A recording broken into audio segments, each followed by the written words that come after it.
m'entendez? C'est super.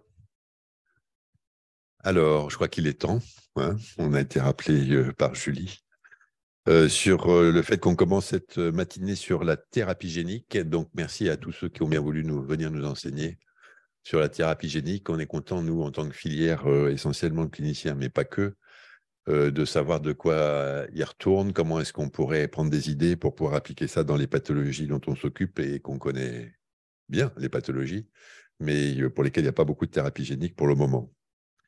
Donc, on va avoir 3 topos qui, normalement, permettent de faire un petit peu le tour du problème dans la mesure où il y a 25 minutes de topo à chaque fois, suivi de 10 minutes de questions. Et donc, on va commencer tout de suite avec Martina Marinello, qui nous vient du Généton et qui va donc nous expliquer l'approche de thérapie génique pour la myopathie myotubulaire et la dystrophie myotonique par administration de vecteurs AAV. Voilà, donc on va voir des pathologies qui ne sont pas forcément cardiologiques, mais c'est des modèles pour essayer de comprendre les différentes façons de faire. Donc merci à vous.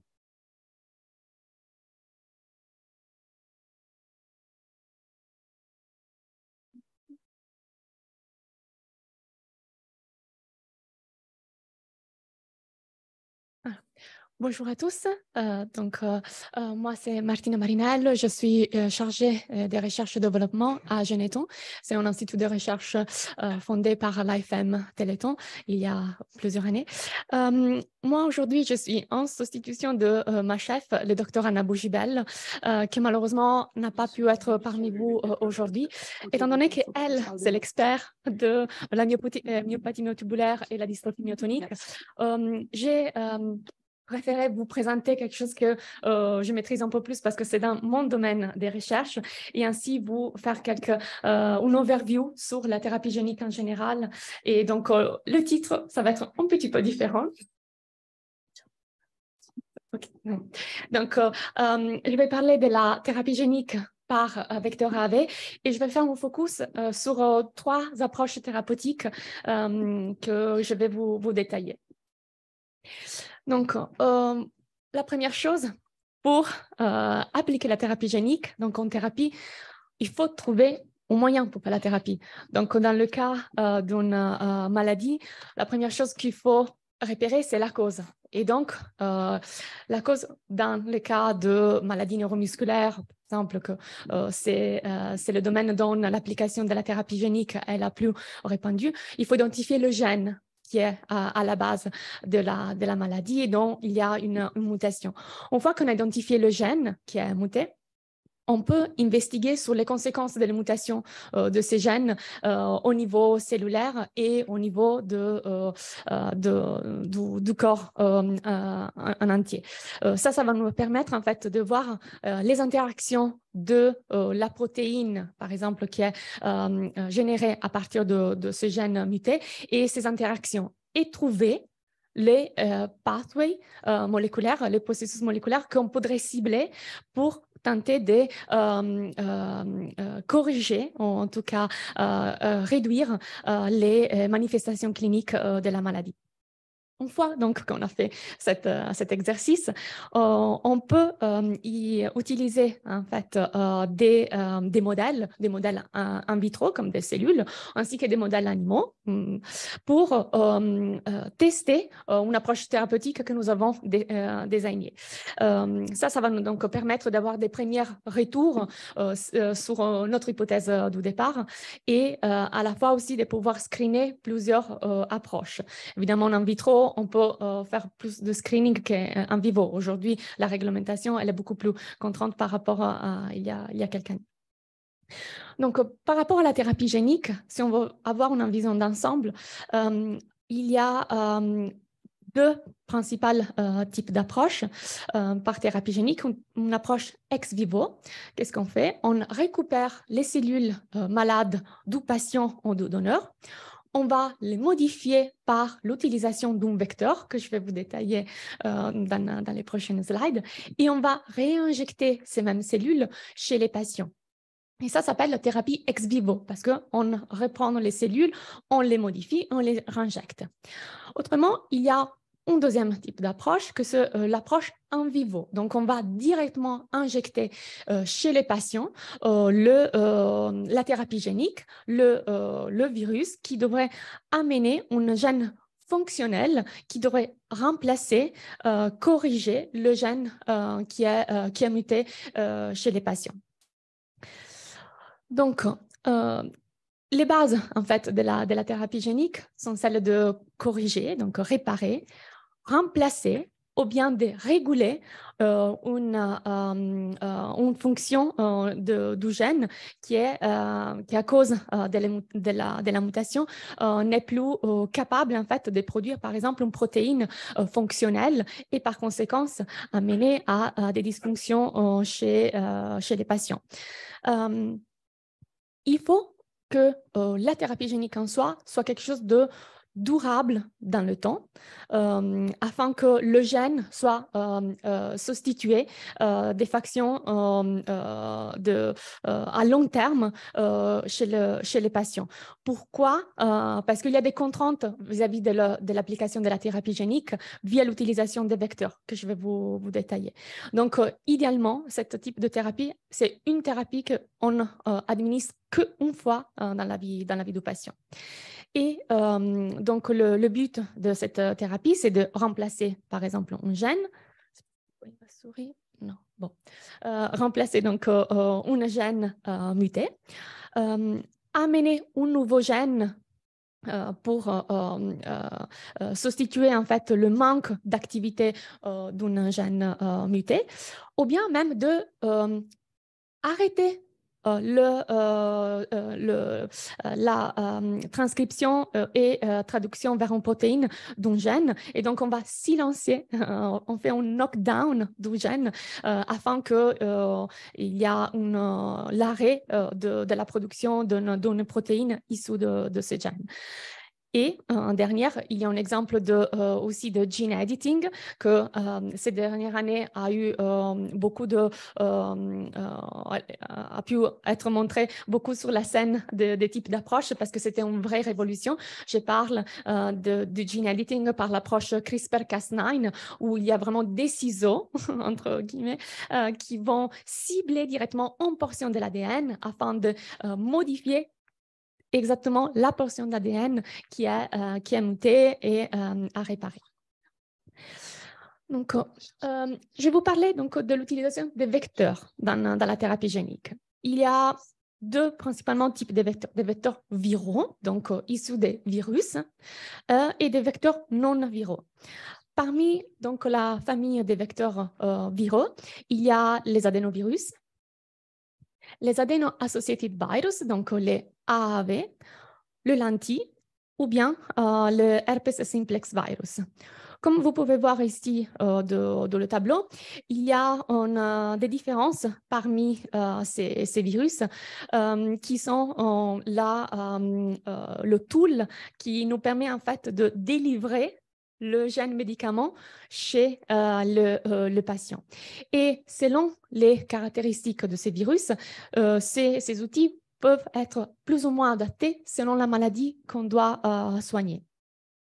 Notamment par rapport à la capacité de délivrer une certaine quantité d'ADN. Vous pouvez voir max size of exogenous DNA insertion, il y a différentes tailles. Donc, selon la taille, selon le vecteur qu'on choisit, on peut délivrer une certaine quantité d'ADN chez les patients. Après, le virus, il peut avoir stimulé plus ou moins la réponse immunitaire chez l'homme. Et ça, c'est un des facteurs contraignant dans le cas de la thérapie génique et donc pour laquelle, comme je vous anticipais tout à l'heure, c'est une one dose treatment. Aujourd'hui, la thérapie génique par des vecteurs AB, en tout cas, elle consiste dans une seule injection. Tout ça parce qu'il y a une réponse évidemment immunitaire de la part du système immunitaire chez les patients, vu qu'il s'agit quand même d'un virus. Bien qu'on l'a déplété de certaines caractéristiques du virus pour lui empêcher de se répliquer chez l'homme, mais son capside, son partie externe, est quand même un virus. Donc, elle la reconnaît par notre organisme comme quelque chose d'externe. Donc, Par rapport à ces types de vecteurs. Donc, le plus utilisé aujourd'hui pour les maladies neuromusculaires, c'est les AV, les Adeno-Associated Virus. Donc, aujourd'hui, je vais vous présenter 3 maladies dont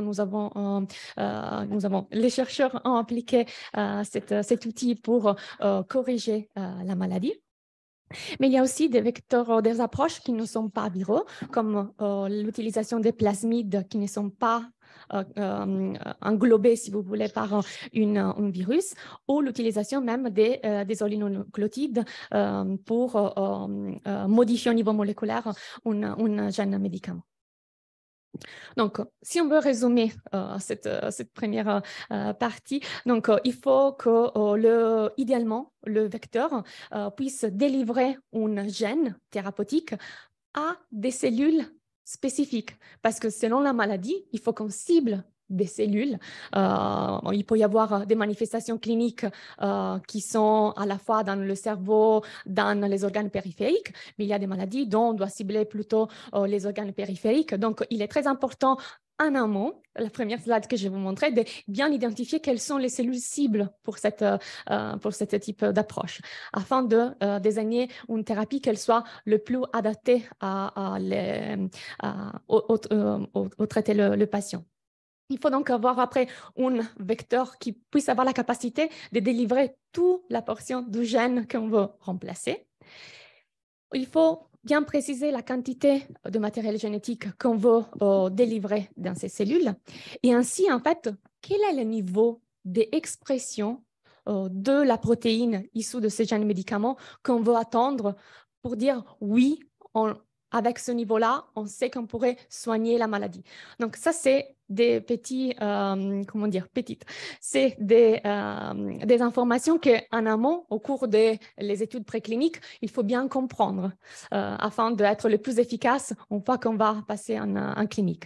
Et bien évidemment, le vecteur doit être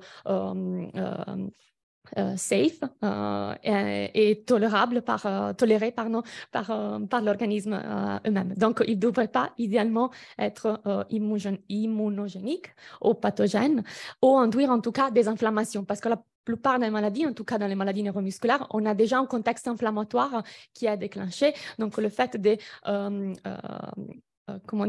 produire une inflammation supplémentaire ne peut que en fait, réduire les espoirs de corriger la pathologie. Donc, aujourd'hui, le 70% des vecteurs viraux qui sont utilisés dans les essais cliniques en cours sont non pathogènes et ne sont pas réplicatifs, dans le sens que quand on prend un vecteur AV, comme je vous ai anticipé tout à l'heure, ce vecteur, il est déplété par ses capacités de répliquer. Donc, il n'est pas capable de se répliquer comme un virus normalement fait dans notre organisme, afin qu'il reste dans les organes, les cellules que nous avons préalablement identifiées comme le target pour soigner la maladie. Donc, parmi les vecteurs, donc l'AV a été l'Adeno-Associated Virus, donc les AV associés à des adénovirus c'est les outils, en fait, l'outil qu'aujourd'hui il est le plus utilisé pour traiter des maladies neuromusculaires parce qu'il a plusieurs caractéristiques avantageuses pour traiter ce genre de pathologie. La première, c'est une capacité d'induire une réponse immunitaire faible par rapport, par exemple, aux adénovirus. Et une capacité aussi d'amener une quantité de gènes, d'un remplacement assez... c'est un bon compromis, en fait, pour la plupart des gènes dans les maladies qui sont issues de mutations dans des gènes qui ont ces mutations, pardon.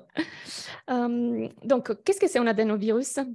Il fait partie de la famille des parvoviridae et la première fois, il était identifié par microscopie électronique en 1965. il est de petite taille et on est entre 18 et 25 nanomètres en diamètre. Donc, un adénovirus il est petit. Il contient à son intérieur donc, une portion d'ADN en single strand, donc une portion qui amènera le gène médicament chez les patients. Et il contient également 2 gènes REP-CAP qui lui permet en fait d'être reconnu par l'adénovirus qui s'associe afin d'être produit, mais n'est pas après être répliqué une fois injecté chez les patients.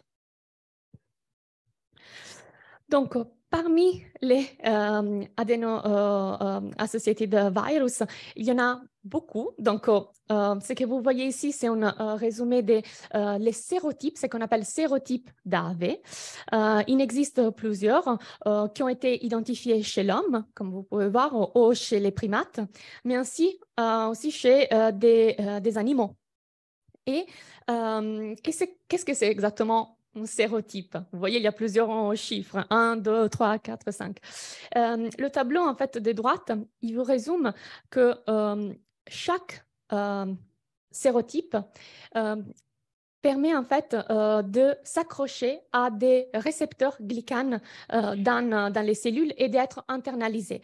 Et selon, en fait, la morphologie de la capside, donc selon le sérotype, ces virus pourront cibler un certain type de cellules plutôt que d'autres. Donc, dans le tableau que vous voyez à droite, il y a par exemple l'AV9 que je vous ai mis comme en évidence. L'AV9, il est très utilisé aujourd'hui et je vais vous présenter un exemple tout à l'heure de son application parce que parmi l'ensemble des sérotypes qu'on connaît aujourd'hui, il a la caractéristique de pouvoir passer la barrière hémato-encéphalique. Et donc ça, c'est un très avantage quand on doit traiter à la fois des maladies dont le système nerveux central, mais aussi les organes périphériques sont touchés. Autrement, il faudrait injecter du produit dans le CNS et possible aussi les organes périphériques. Donc, voici les différents virus qui manifestent un tropisme pour les organes. Donc, selon le sérotype, on peut cibler certains organes. Et qu'est-ce qu'il y a à l'intérieur? Si on veut regarder avec la loupe à l'intérieur de ces virus, il y a la cassette d'expression. Cette cassette, elle est très importante en fait pour permettre l'expression du gène dans les cellules cibles. Et notamment, il y a 3 parties qui sont les plus importantes au moment du design de la cassette d'expression. Le promoteur, c'est l'outil en fait qui nous permet de décider où la protéine, le transgène que nous amenons, il doit s'exprimer. Est-ce qu'il doit être exprimé dans toutes les cellules, donc utiliser un promoteur constitutif, ou plutôt il doit s'exprimer que dans certains tissus? Il y a le transgène, donc le gène médicament qu'on va remplacer. Il y a des éléments régulateurs et ainsi il y a le poly-A pour stopper en fait la transcription de ce gène.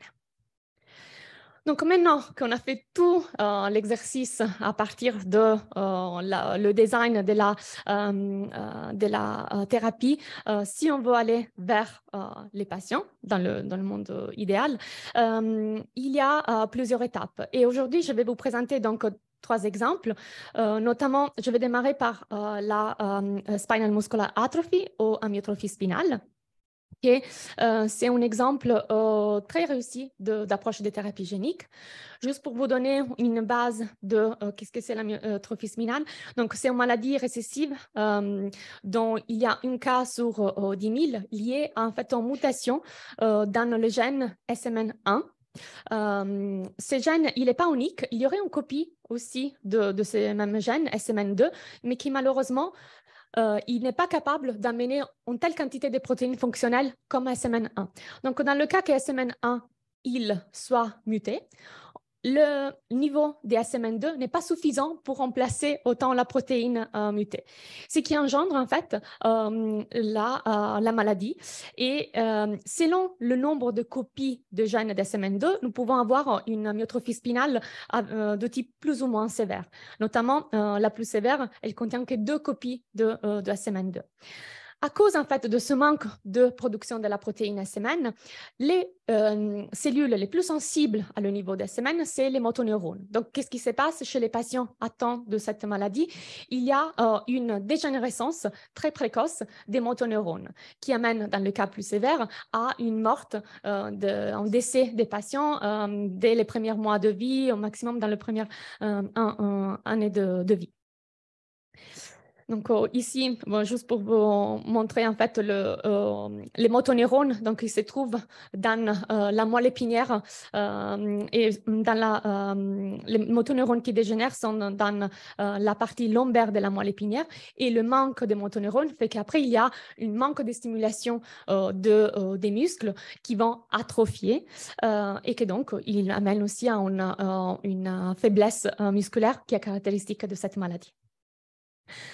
Je ne sais pas si vous avez un peu de familiarité avec le domaine de la thérapie génique, mais en tout cas, les dernières années, on vu en fait beaucoup des articles qui présentaient le gros succès de ce type d'approche par thérapie génique. Dans le cas de la myotrophie spinale, le produit s'appelle Zolgensma SMA et aujourd'hui, il est commercialisé par Novartis. Il s'agit d'un vecteur AV9, donc un vecteur, si je vous rappelle tout à l'heure, c'était un des vecteurs capables de cibler à la fois le système nerveux central et les muscles, donc les périphériques et donc les muscles. Étant donné qu'on doit cibler les motoneurones, mais aussi les muscles, le vecteur AV9, il était idéal pour traiter ces genres de patients. Il était approuvé, donc il est commercialisé aujourd'hui en mai 2019 et depuis, on a à peu près plus de 3000 patients qui étaient traités avec ces médicaments. Et juste pour vous donner un repère, la dose qui a été injectée, c'est de 1,10, 14 VG par kilo, donc quantité de génome par kilo de patient. C'est comme ça qu'on calcule la quantité de vecteurs qu'on amène chez les patients. Cette stratégie, elle démontre plusieurs avantages. Et là, après autant de recul, on voit vraiment que c'était un très bon succès dans le domaine de la thérapie génique.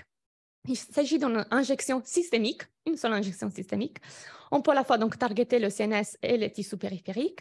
Et on a aussi, grâce aux modifications dans la cassette d'expression du virus, on peut même accélérer l'expression de la protéine sauvage afin d'agir rapidement pour soigner les patients. Il y a quand même un petit contrainte par rapport à ces virus.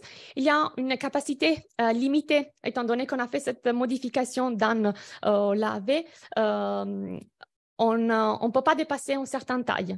Et donc, ça nous permet moins de jouer sur la cassette d'expression que je vous montrais tout à l'heure. Et après autant d'années de recul, on est consciente qu'en fait, la thérapie génique par voie systémique avec l'utilisation des AV ont des effets secondaires très important, c'est la toxicité au niveau de foie. Okay? Et notamment en 2022, 2 morts ont été reportées. Et donc, depuis là, tout ce qui est le milieu hospitalier dont il y a des patients qui sont traités avec ce médicament ont été très sensibilisés par rapport à le suivi post-injection de ces patients et notamment pour bien regarder les enzymes hépatiques et traiter les patients jusqu'à la complète restauration des niveaux physiologiques des enzymes hépatiques par des corticostéroïdes. Un autre exemple, et peut-être là vous avez plus entendu parler de cette maladie, la dystrophie de Duchenne. D'ailleurs, c'est une des maladies pour lesquelles l'AFM Téléthon a fondé ses instituts de recherche. En fait, c'est une maladie très invalidante qui touche des enfants. Pardon. Et elle est très évolutive. À partir de 5 ans, on commence à voir les premiers symptômes avec des difficultés de mouvement qui vont s'empirer au cours des âges avec l'utilisation de fauteuils roulants vers l'adolescence. Et ainsi, on arrive à avoir des difficultés respiratoires et les patients meurent à l'âge de entre 20 et 30 ans pour pneumonie et insuffisance cardiaque. Cette maladie, elle est due à une mutation dans le gène DMD, donc de la dystrophine. Et ce gène, il est malheureusement très compliqué. Pourquoi? Parce que la dystrophine, juste pour vous donner une idée, c'est une protéine qui fait partie d'une dystrophine associated protein complex et a la fonction, la dystrophine, d'absorber les contractions du muscle au cours du temps. C'est pour ça que la maladie ne se déclenche pas tout de suite, mais au fur et à mesure que les enfants grandissent. Et en manque de cette protéine dystrophine, en fait, il n'y a plus l'absorption de cette choc, de cette contraction des muscles, ce qui fait que les muscles sont endommagés. Malheureusement, la dystrophine, elle est très grande, elle est trop grande. En fait, elle fait 2,5 mégabases. Donc, c'était très problématique pour arriver à l'insérer dans des vecteurs AAV. Si vous vous rappelez, c'était 5 kb, la taille maximale d'un AAV. Au cours des années, heureusement, les chercheurs ils se sont dédiés à trouver des moyens pour contourer cette problématique. Et aujourd'hui, ils ont identifié en fait une portion du gène qui pourrait être quand même fonctionnelle pour restaurer une dystrophine capable de corriger les symptômes. Et notamment chez Sarepta, ils ont identifié en fait une cassette d'expression capable d'exprimer la dystrophine, la microdystrophine dans ces cas-là, dans les muscles ainsi que dans le foie. Et dans ce type d'approche, vous voyez, ils ont utilisé un autre sérotype, s'appelle ABRH74, RH parce qu'il est issu des non-primates. Et ça, c'est un avantage parce qu'en fait, moins de patients auraient pu être en contact avec ce virus. La B9, c'est un virus qui a été naturel qui était chez l'homme. Donc, il y a des patients qui peuvent être positifs ou négatifs. Malheureusement, quand on est positif, étant donné qu'on était déjà exposé à ce type de virus, il y aurait un manque d'efficacité du vecteur dans le cas qu'on réinjecte ces vecteurs parce que tout de suite, l'organisme chercherait de faire face à cette nouvelle exposition. Donc, de là, le choix d'utiliser un sérotype qui est moins présent chez les patients. Il y a plusieurs patients qui ont été injectés, notamment avec ces doses de médicaments. Donc, vous voyez, on est plutôt aussi dans le même range que le traitement de la myotrophie spinale. Et même dans ces cas, la balance bénéfice-risque penche toujours vers le bénéfice, mais il y a quand même des effets secondaires dont récemment a été aussi présenté lors d'une conférence, notamment l'inflammation au niveau du foie. OK? Une réaction, oui, je vais finir. Une inflammation importante au niveau du foie, mais aussi une myocardite. Pourquoi? Parce que le cœur, il est déjà inflammé, d'où à la maladie. Donc, le fait d'amener un vecteur dans cet organe fait qu'il peut y avoir des réponses contre ces vecteurs et le transgène. Donc, ici, je veux juste reporter en fait les prises en charge de ces deux événements. Et pour finir, pour être très rapide, je vais vous montrer un médicament qui était déjà commercialisé. Duchenne, c'est un essai clinique. Je vais encore plus tôt, donc plus au niveau encore de paillasse. Et parfois, en fait, on retrouve des événements toxiques déjà au niveau préclinique, donc déjà au niveau des modèles animaux. Et ça, c'est le cas, par exemple, pour une calpaïnopathie, dont il y a une équipe de recherche à Genetton qui étude cette maladie. Donc, déjà, ils ont pu repérer ces genres de réponses toxiques liées à l'AV au niveau animal, notamment chez la souris. Mais par exemple, chez le primate, il n'y avait pas du tout de réponse de toxicité déclenchée. Et tout ça parce que, en fait, le milieu cellulaire et les interactions de la protéine avec les protéines murines faisaient qu'il y avait cette toxicité qui finalement chez les primates n'était pas identifiée. Donc, qu'est-ce qu'ils ont fait? Ils sont retournés en arrière, ils ont réfléchi à nouveau pour améliorer la cassette d'expression qui était désignée au début avec l'introduction d'un microRNA pour éviter que le cœur soit targeté, étant donné qu'il y avait une toxicité au niveau de le cœur. Et après, les résultats ont bien montré qu'il y avait il n'y avait plus l'expression de la protéine calpaïne dans le cœur et donc plus d'effets toxiques. Pour finir, si on modifie la cassette d'expression, on peut aussi modifier, aujourd'hui, on s'intéresse à modifier le capside, donc le virus en tant que tel. Et il y a plusieurs approches pour le faire. Et selon le laboratoire de recherche, ils peuvent s'intéresser à utiliser une technique plutôt qu'une autre. Mais étant donné que le temps presse, je ne peux pas vous descendre dans les détails. Donc, pour résumer, pour conclure, donc l'approche de thérapie génique par AB montre un profil assez safe pour ce type d'approche, avec une immunogénicité réduite. Il est important d'utiliser ce type de thérapie pour une expression à long terme du gène médicament qu'on veut remplacer. Et ces genres d'applications étaient aujourd'hui très utilisés dans le domaine des maladies neurodégénératives. Donc, pour ce qu'on est en train d'apprendre des essais cliniques d'aujourd'hui, les médicaments qui sont déjà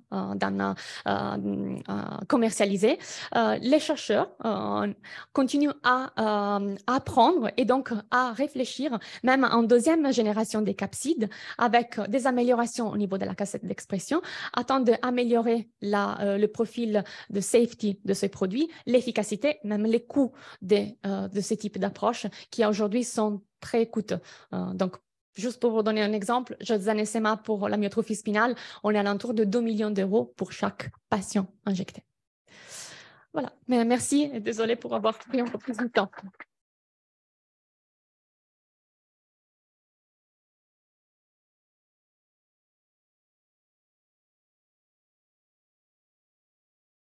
Merci beaucoup, c'était très informatif et très clair, bravo.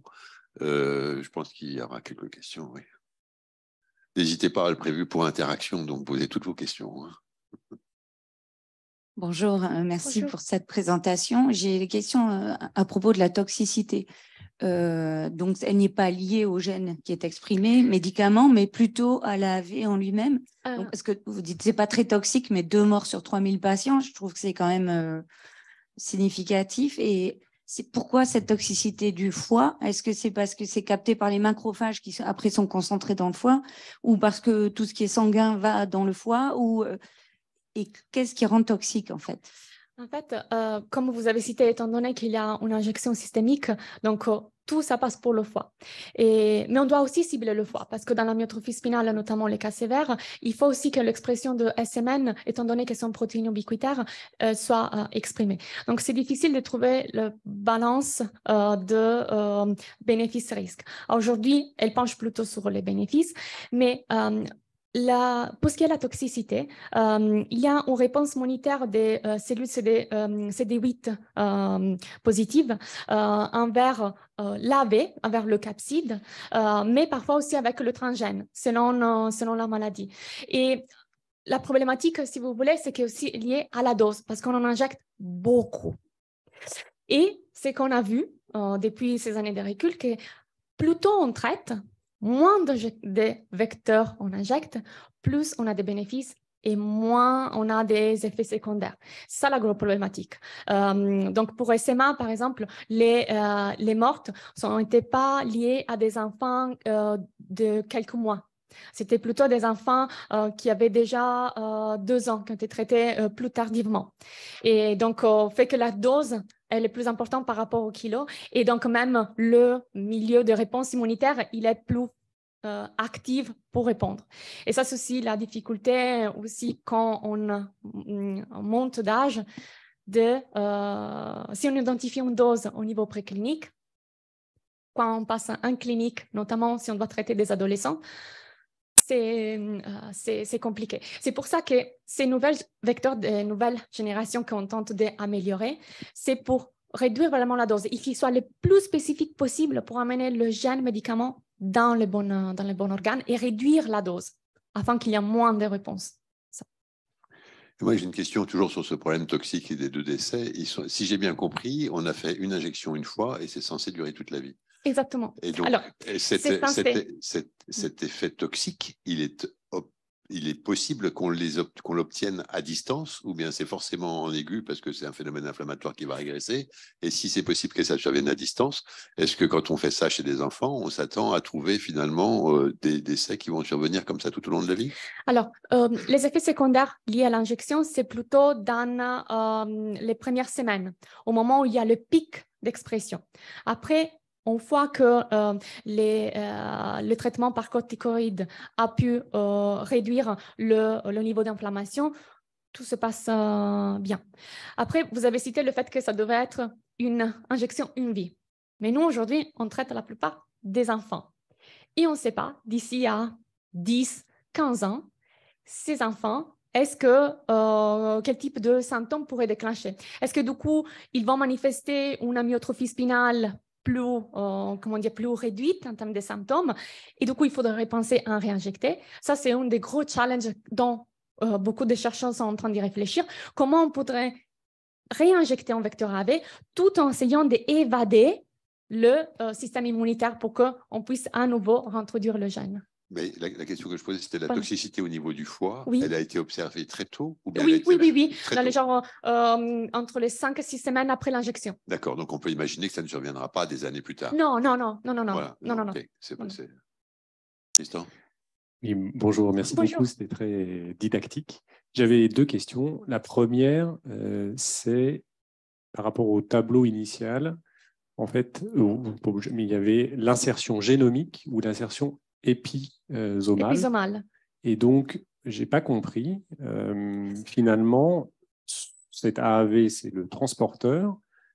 Et cette cassette, elle va aller où et comment elle s'exprime effectivement pendant des années? C'est-à-dire, est-ce qu'il y a une insertion dans l'ADN génomique des cellules? Non. Ou est-ce qu'elle est conservée au sein des cellules? Et effectivement, se pose à ce moment-là la question de la dégradation à un moment donné de cet ADN qui n'est plus, enfin, qui est transcrit pendant un temps, mais qui ne sera plus. Et donc, ma deuxième question, effectivement, c'était est-ce qu'on fait des sérologies, savoir si les patients sont immunisés contre, là, c'était la AV9 qui avait été utilisée pour la myotrophie spinale. Est-ce que, du coup, ça contre-indique le traitement si on est déjà immunisé parce qu'on a déjà rencontré le virus pour le traitement, parce que sinon on risque une inefficacité plus une réaction inflammatoire importante. Et du coup, est-ce que ça obère les chances d'avoir des thérapies géniques chez des adultes avec les AAV, puisque nous, on est exposé à de nombreux sérotypes pendant l'enfance et puis après. Et voilà, j'avais beaucoup de questions. Non, mais très bien. En fait, vous avez exactement ciblé les problématiques que nous avons aujourd'hui. Et notamment, je commence par la deuxième, par rapport à les AAV. Justement, un des critères d'éligibilité au traitement par AV, c'est le fait que la sérologie soit négative. Donc, il ne faut pas que le patient soit exposé. Autrement, il y a une deuxième exposition au virus et donc ça va réduire beaucoup les chances d'efficacité. C'est pour ça, en fait, que par exemple, dans le cas de Duchenne, a été utilisé un sérotype qui a été retrouvé chez les primates et pas chez l'homme. Mais des récentes recherches ont réévalué la sérologie des patients initialement traités avec les AV il y a des années, donc au début des essais cliniques. À l'époque, il y avait des techniques pour déterminer la sérologie et donc la présence des AV qui étaient moins sensibles. Et à l'époque, certains patients étaient exclus, mais d'autres inclus. Et finalement, ils ont regardé à nouveau ces échantillons-là et se sont aperçus que ce n'était pas zéro, mais il y avait quand même une petite quantité d'anticorps qui étaient contre cette sérotype. Mais ça n'a pas empêché, en fait, la bonne réussite du traitement. Donc, aujourd'hui, ils sont aussi en train de revoir, en fait, quel est le niveau des réponses pour dire oui, ben, finalement, il est positif, mais il n'est pas autant positif. Donc, on peut se permettre de le réinjecter. Pour ce qui est la première question, oui, l'autre problématique, justement, l'adénovirus, mais aussi c'est l'avantage, c'est qu'il reste au niveau épisomal, donc il ne va pas s'intégrer dans le génome. Et ça, c'est très bien aujourd'hui parce qu'il amène le gène médicament au niveau des cellules et ça ne va pas intégrer et engendrer d'autres modifications au niveau de l'ADN. Donc, ça marche très bien pour ce qui est, par exemple, des pathologies du CNS. Dans le CNS, c'est des cellules qui ne se divisent pas, donc ça persiste beaucoup plus longtemps par rapport à des cellules comme des organes périphériques qui se divisent et ils se rénovent de temps en temps. Donc, par exemple, le foie. Ça, c'est un problème. Le foie, il s'en a beaucoup. Les muscles, moins rapidement, mais aussi les muscles. Donc, ça, c'est justement des problématiques, mais qu'on est en train déjà, au niveau des chercheurs, d'y réfléchir parce que d'ici à quelques années, on verra combien ces traitements ont pu durer au long terme et qu'est-ce qu'il faut faire pour pouvoir retraiter ces patients à cause de cette problématique-là. Merci beaucoup. Je pense qu'on va devoir s'arrêter là parce que pour cause de temps, mais